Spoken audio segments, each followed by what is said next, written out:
Hello? Anybody there? I've been having a hard time putting on weight ever since I stopped drinking. I need to be eating more meals, okay? Meals. And I only do that whenever there's a man in my life. Just the size of a peanut over here. I don't like it. Y'all want to can some meat?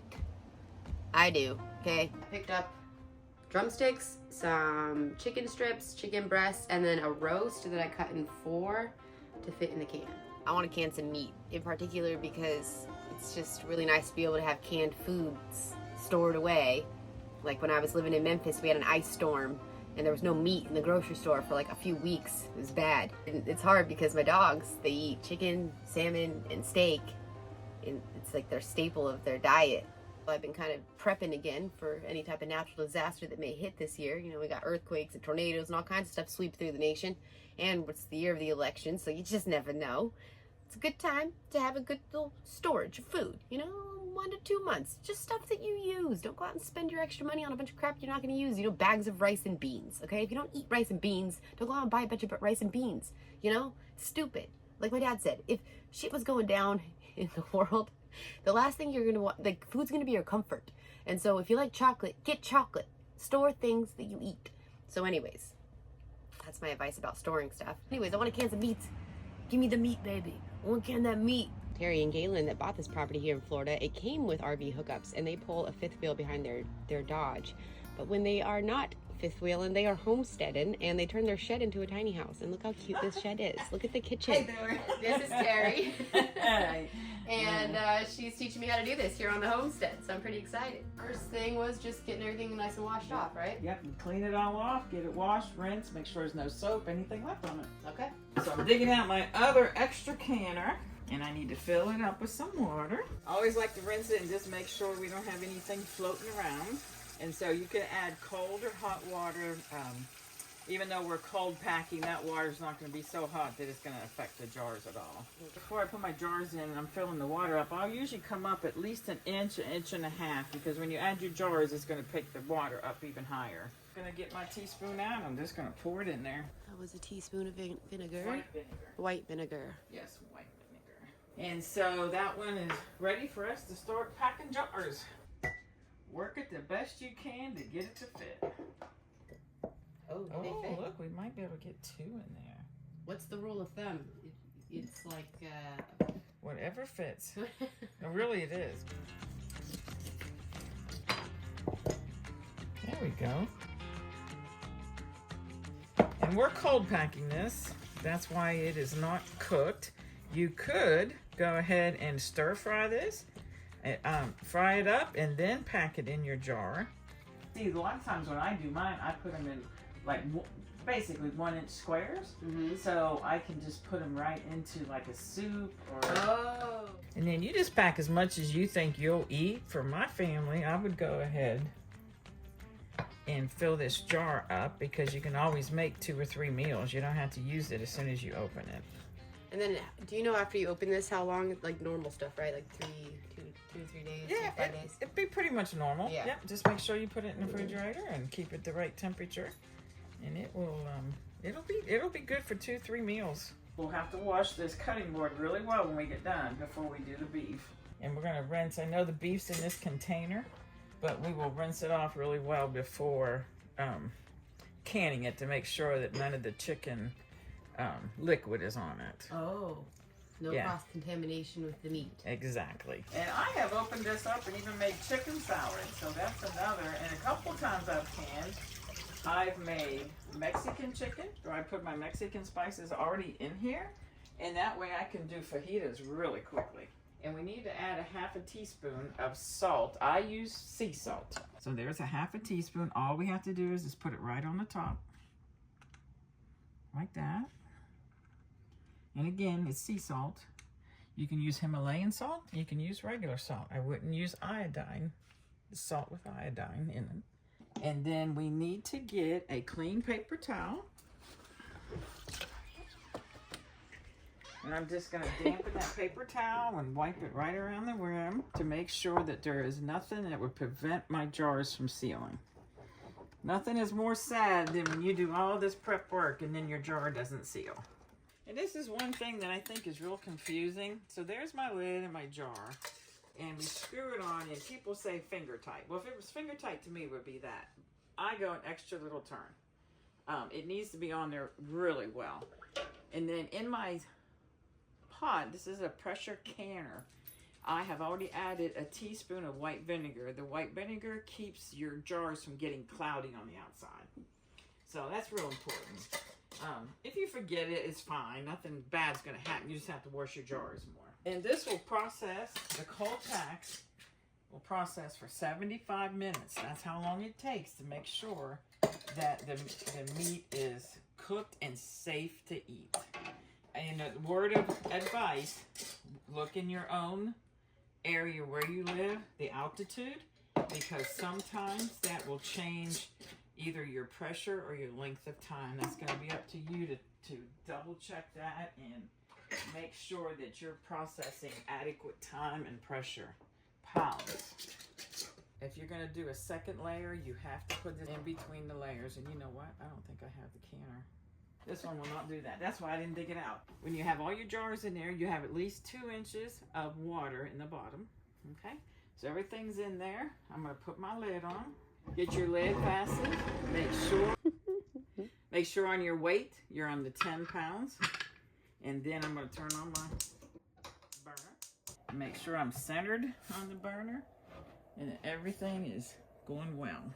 Since we cold packed, this is going to take a long time to come up to temperature. And we will not start the timer until we hear this.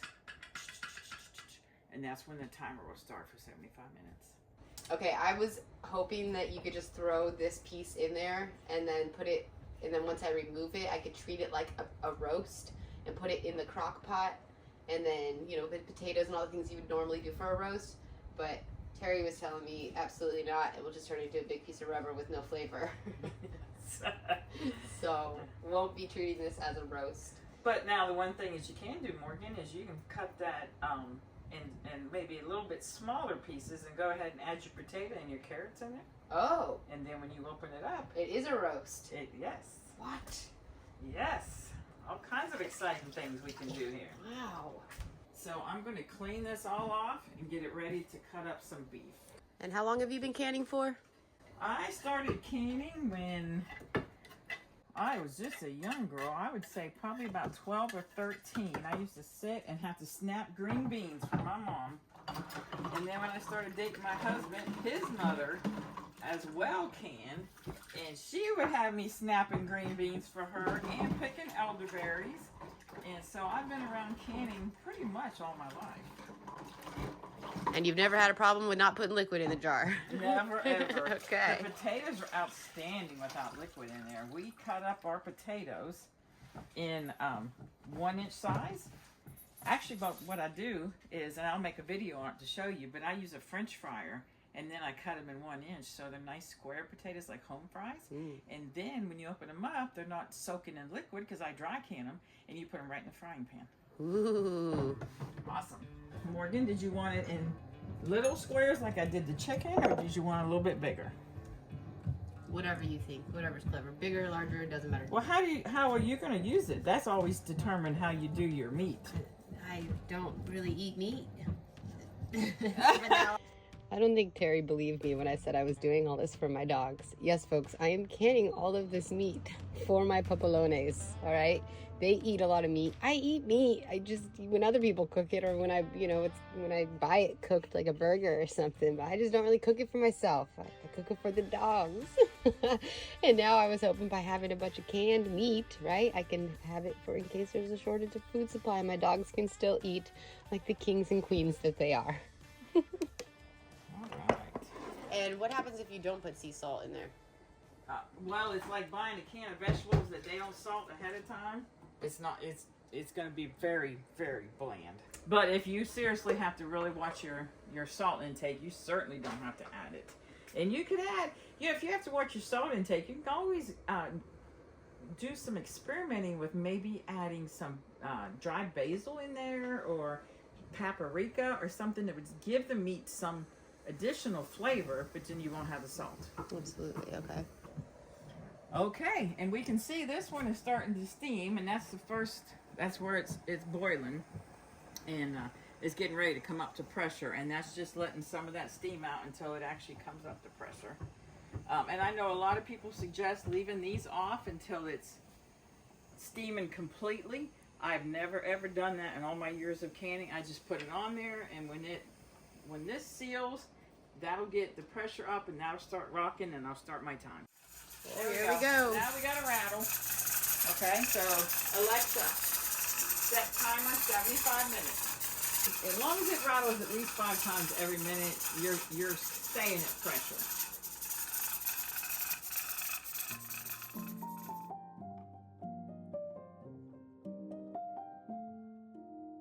Oh yeah, you smell something.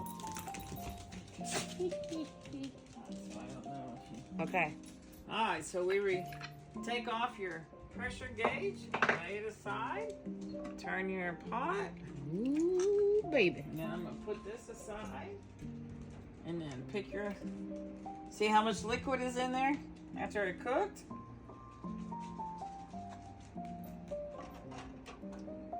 Wow. Looking juicy. Yeah. Yep.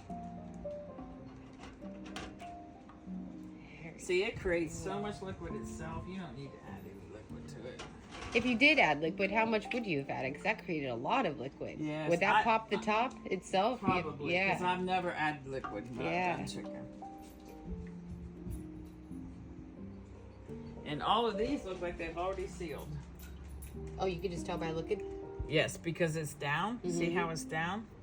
And then the true test is to take the ring off, right?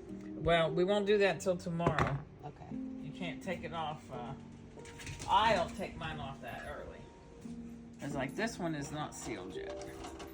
I don't know if the camera can pick up how there's a little bubble in the middle. Oh, yep. And so when it cools enough, it'll hopefully okay. seal. So there's still a chance. Yep. See that bubble? That one is sealed, it looks like. This one is not. Ooh, the red meat. It's in there. Oh, there it was. That was me. Did you hear it? Oh, don't touch I it. hardly touched it. Don't touch it at all. Yeah, all the red meats. Well, they're probably still, see how hot they are? Yeah. Well, this one's down. And see how none of the jars have any kind of film on them. That's what the white vinegar does. See how they're clean? Yeah. This one's getting ready to pop. See how pronounced the bubble's getting? That means it's getting ready to suck it in. And that one's not sealed. It's getting ready to suck into it. Let's don't forget that that's the one I touched. Yeah, yeah. Well, it's came back up, see, because it wasn't right. See, look how hot they are. Look at them still bubbling. That's so cool. It is very cool. And That I is still forget, crazy. you say like up to 2 years you can store these? Oh, in theory? definitely. 2, yes. You should probably eat them before then, but if you have one that's 4 or 5 years old, just open it up, smell it, and make sure you boil it for 10 minutes. Wow. Wow. This is so easy. Everybody should be doing this. That's true. That's very true. I can't wait to hear this pop. The popping is a wonderful sound. Most wonderful sound ever. And you shouldn't ever do like noodles. Noodles are too thick. They're not supposed to be canned. Oh. Too dense. They're too dense, yeah. What happens if they're too dense? Well, you may not get the heat penetration that you need, and then it may That's not. how you get the bacteria. That's right. Okay. 15 jars of meat. Woohoo! Very nice. This could last the dogs. Like if we were really in a bind, a month. Yeah, that's it. Cool. That was pretty easy, wasn't it? That is. You just have to know what, somebody to guide you. Yeah. We'll give you guys an update tomorrow. We're gonna let these sit for 24 hours. So now, you take these off. You don't store them with this ring on.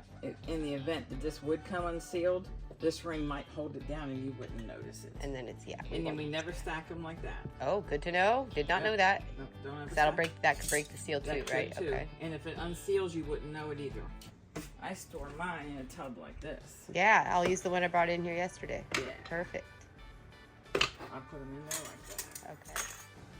There's a pork I've done with some peppers and, doesn't look real appealing now. It does. It does though. But when you take it out, see there's peppers in And there. you can just dump that in beans or Oh, yeah. pasta You or can do whatever. anything with Oh, you got all kinds of goodies over here. Oh, I do. Soup beans. Oh, I love soup beans. Oh, you could just do beans. Yes, absolutely. And this is a soup I did, a pepperoni soup that I did.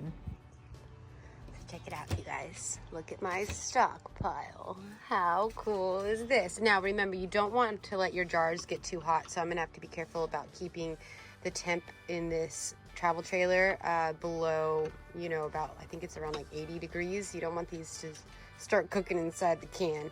I was also thinking there might be a way that I could set up some type of like little miniature AC unit in one of these cupboards to keep everything cool for canning purposes. So how neat. Did she throw some onions in here? I hope that's an onion. I don't remember putting onions in it. Oh no, that's just fat. Oh shit, they're chasing the rooster. No. Let's be nice. Good boy, new Biles. Come on. No, be nice. Come on. Good job. Be nice to the rooster.